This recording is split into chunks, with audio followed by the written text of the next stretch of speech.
গেছো তুমি সকল জবাতে। তো দর্শক শ্রোতা, শাকিব খানের রাজকুমার সিনেমা রাজকুমার গানটি দর্শকরা কতটা গ্রহণ করলো, আসেন এই বিষয়ে টুকটাক কথা বলি। তো সত্যি কথা বলতে গানটি রিলিজ হওয়ার পর থেকে দেখতেছি মোটামুটি ভালো আকারে ভাইব তুলছে, ভালো একটা অবস্থানে গানটি চলে গেছে, সকল প্রকার মানুষের কাছে সেই গানটি আসলে ভালো লেগেছে।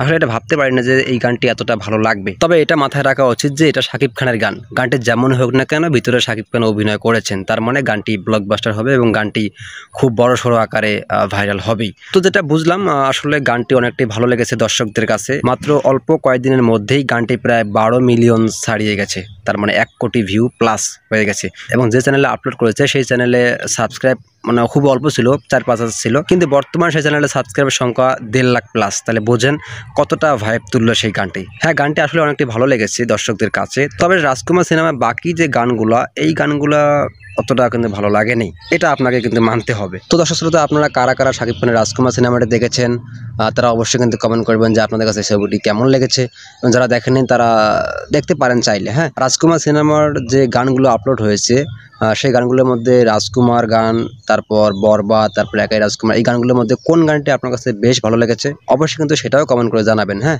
তো আসেন ভিডিওটি শেষ করা যাক। ভালো থাকবেন, আল্লাহ হাফিজ।